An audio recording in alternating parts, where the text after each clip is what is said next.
Go, Okay, so now I words. start talking. Words. So the problem with Discord. No, I'm gonna leave that conversation behind the wings. So I'm not a big sports guy, right? That's not gonna be a big shock to many people, I don't think. But I'm not. There's not If much you had of to a choose a team, of what baseball. baseball. I got to go with my range. Well, shit. Now I live in LA. I really got to be a Dodgers fan. Interesting. Like it didn't affect me at all. Like I've been watching. Like Travis obviously is big sports guy. Is Big Travis sports guy. Well, what's Travis's team? Maybe I'll get to hang out with him. Is he a I- big Yankee sports guy or a Or is big he sports tall? guy? Deep guy. and wide. I don't know. Travis is a diehard Cowboys fan. Oh, All right. And like an affectionate way. Like it's laudable and commendable how much of a diehard Cowboys fan he is. But I don't care what the sport is. I just like championship games. I want to experience the. It's like it's shitty because I understand because like it's the whole journey of like how you get to the World Series or how you get to the Super Bowl is the best thing. But ultimately, it doesn't matter, especially because you have wild cards.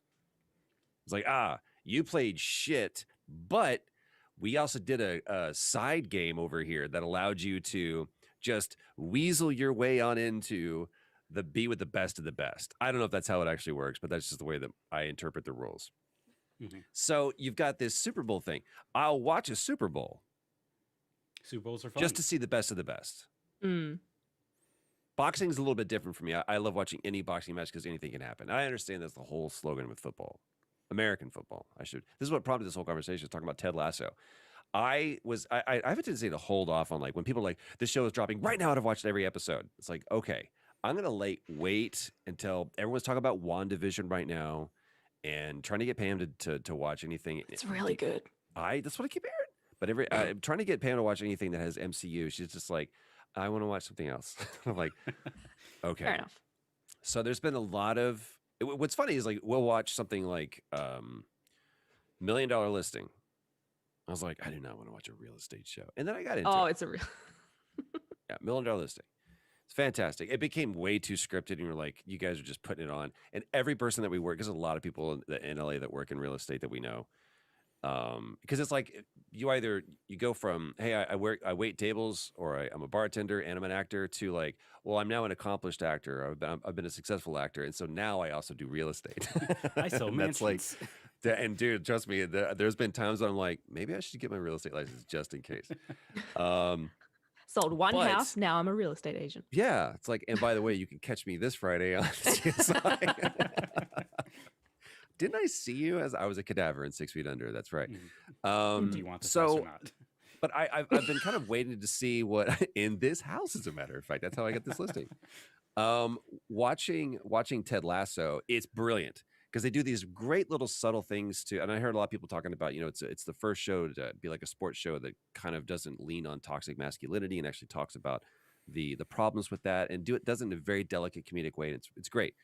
Jason Sudeikis, great, fantastic. Many characters are in there are just fantastic.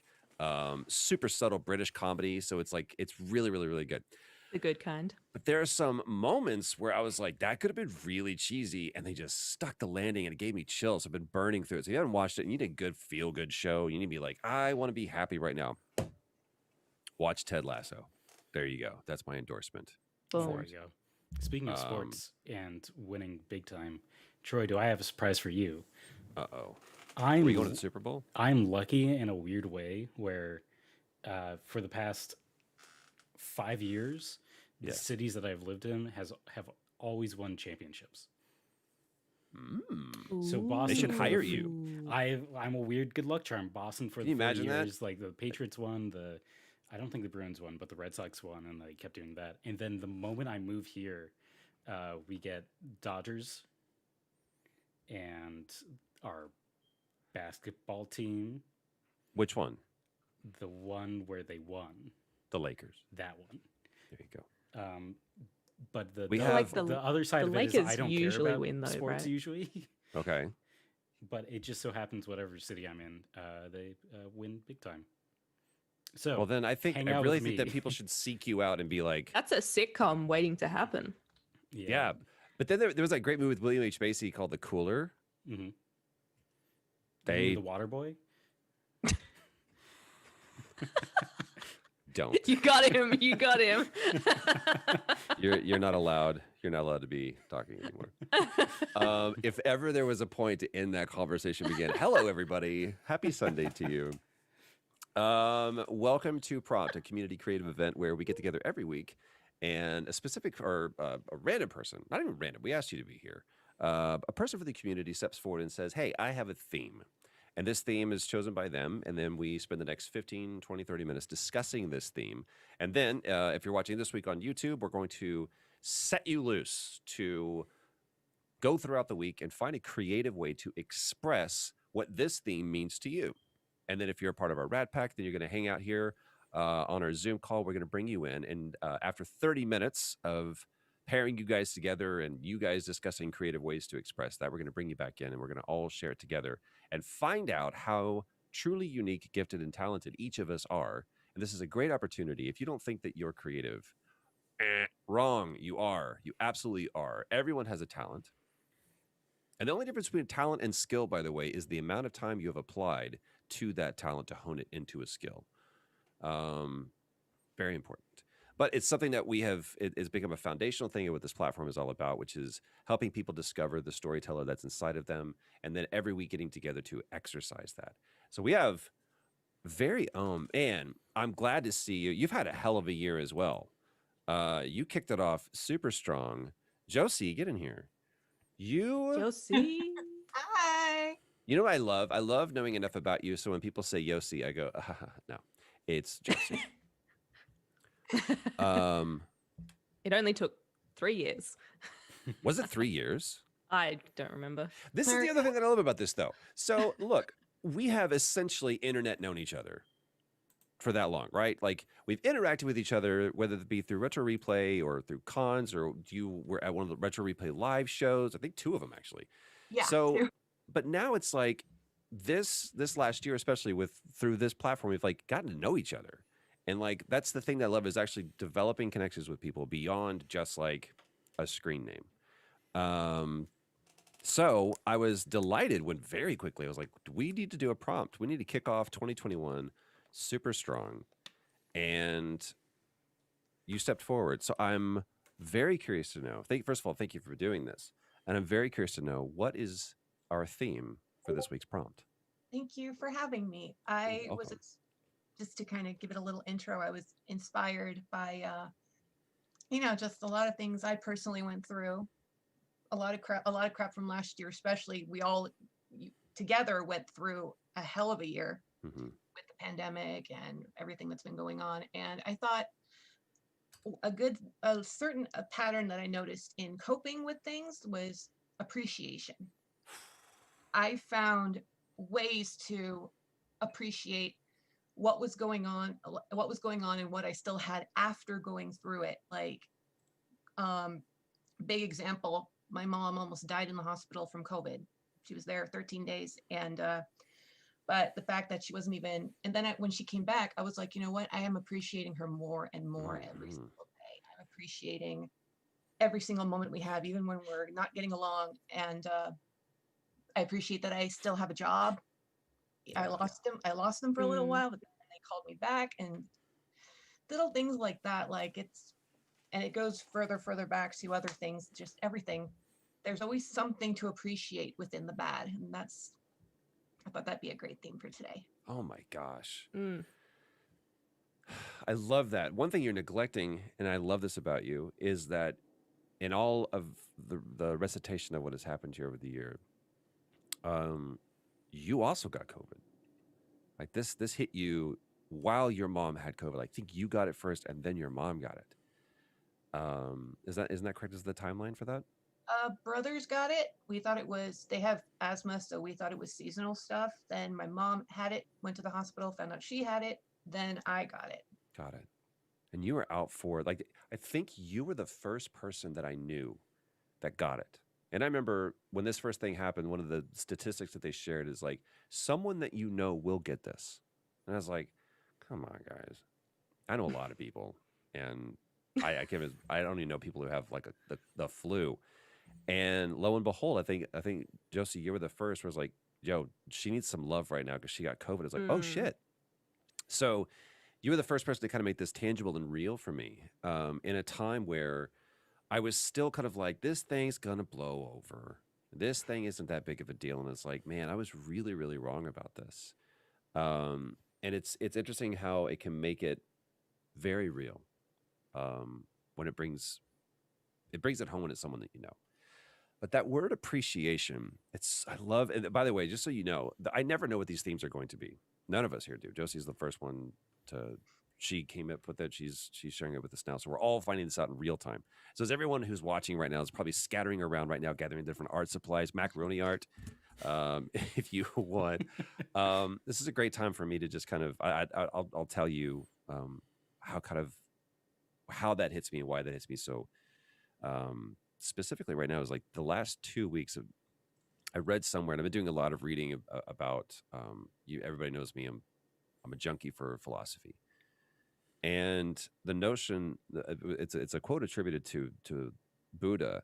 It says that suffering comes from lack of acceptance, and it's impossible to appreciate something without accepting it. You know, so being able to go, I accept this, that this is happening in my life right now. This person is in my life. And there's 2 years ago now, I had a cat, Grace. It was actually Pam's cat that became my baby girl. And all of the things that she used to drive me crazy, like right around dusk, she would just disappear like a cat does. And she would jump over the back fence, big stone fence that we have in our backyard, and she would just disappear. And I mean, I would lose my mind wondering if she's going to come back. And then right before the sun went down, like an hour and a half later, whatever, she just go, hey, back. I'm like, where have you been? Like I've been losing my mind over you. She drove me crazy. And then after she died, I would stare at the spot on the back of the fence, and that same spot that would give me so much angst, so much frustration, so much fear. I would look at it and go, oh man, I missed that. Mm. But I got that. I got that. Nobody else got that. Nobody else got to worry about her like I did. And even the things that we perceive to be bad, we can appreciate the good in them, which is exactly what you're talking about. So I believe that there's so much power in appreciation, and we can control the throttle of the suffering that we have in our life by the acceptance of it. And that goes deep, man. It gets really hard because there's a lot of arguments that I've heard against that. Is like, well, then should I accept this? You know, are you telling me that that the people who were slaves should be happy they were slaves? Mm. And I was like, dude, that's a hard argument to come at. And I'm not saying, or the moral or the ethics of that they should just accept that they were slaves. It's like, look at Marcus Aurelius. He said, yes. I don't know. It's something that those kind of conversations are the ones that I love to get into and go, what does that mean? If I accept that that is my lot in life, I will suffer less. I'm not saying that it's not right, or it's not saying that it's not wrong, but I will suffer less. So it's a great, that notion of appreciation and go, man, the first run that I did this year was hard. Mm. Really, really hard. By the way, if you didn't hear this, I would love for you guys to join me in this. I hate running. It's never gets any easier. It's never better. It's never fun. Never like, yeah, running. I am that way for like the first 30 seconds. And then it's like, oh shit, I have to finish that. Yeah, literally just that. I'm like Brad Pitt in Yeah. that. Thank you for that. Burn After Reading. Great movie. But it is something that has been very therapeutic for me and cathartic for me. Like I get out and I go for a run, and it clears my mind. It helps me to focus. It proves that I take control of my body, and I say, this is what I'm going to do with myself today. And it's impossible for me to not have a good day when I've started off in such a way that I've risen with the sun and headed out for a run. And whenever I feel not inspired to do that, then I think about our very own Destiny Stevens and the fact that I think it was Mm. 18 years that she had not walked. If I'm getting that number wrong, then please, Destiny, correct me. But she sent me a video and she's like, I took my first steps. And she was only supposed to take a couple, and she ended up walking down the entire hallway. And I still get goosebumps thinking about it. It's like a moment that's a Super Bowl moment, right? That's the reason why we why we tune into championship sports events, is to watch that person accomplish something truly great. So whenever I feel I don't want to run, I'm like, fuck you, dude. Go and do it for Destiny. So once a week, I'm challenging everybody. If you want to accept this, run for Destiny. And I don't care how long you run. I don't care how far you run. I don't care how fast you run. But get out there and run for Destiny.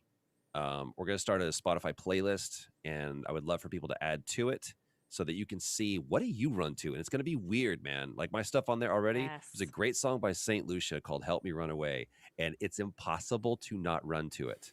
It's just this great synth poppy 80s, and it's the entire time is Help Me Run Away. Beatles, Help, great song. I am crying out for help in the middle of my runs, y'all. So I challenge everybody, do that one day this week. Morning, evening, doesn't matter. Find a time and go run. It will take 10 to 15 minutes out of your day. If you do a mile and you do anything faster than a walk, you could do a mile in 13 minutes. 13 minutes, you can do that. If I'm pushing myself, then I'm doing like 7.5, 8-minute miles. So you can take 10 minutes out of your life and run for Destiny. It's about all the prattling I can do. So just as a reminder for everyone, if you're watching on YouTube, we're going to sign off here in just a moment, and we're going to set you free to find a creative way to express this theme, appreciation. And we invite you to share that with us somehow. Take pictures of us, put us up on, tag us on Instagram or on Twitter. Use the hashtag prompt. There we See, go. I'm getting there. If you're part of Nailed our it. Patreon, which you can go to patreon.com/Troy Baker. Relator. Sorry. Patreon.com/Relator. You can find out how you can join us in the call afterwards, where after 30 minutes, we'll all come together and share what this theme is and how we creatively express that. Just for one last time to wrap us up. Josie, it's appreciation. And what does that mean to you? And what is the challenge that you put to everybody? I just want you can want anything basically. Sorry, I didn't think this part through. Great.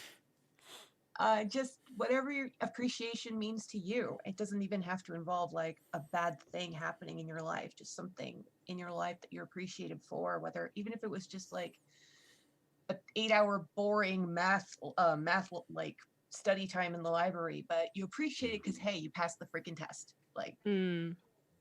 you can go crazy with it. Love it. I love Mhm. going crazy. do There wanna you go have it, crazy. Rat Pack. That is your theme. Appreciation. As Josie said, go crazy. Thank you for being here. Thank you for continuing to support this platform and this community. Stick around with us. Josie's going to be walking us through as you guys come back and share how you decided to express the theme appreciation. Until then, Legit is coming back very, very soon. We also have on Tuesdays, Lily Kay and Katie Volker podcast to all the films we've loved before. It's fantastic. Wednesday Writers Room, maybe a little either early or late this week, but it will be happening.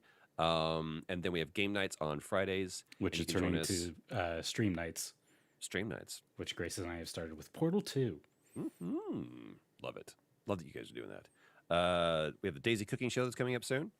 And then Saturdays, come back here. We all get together and we watch a movie together, and then we get to hang out afterwards and discuss it. And then, of course, back here again Sunday for the community creative event Prompt. Until then, Boom. stay rad, everybody.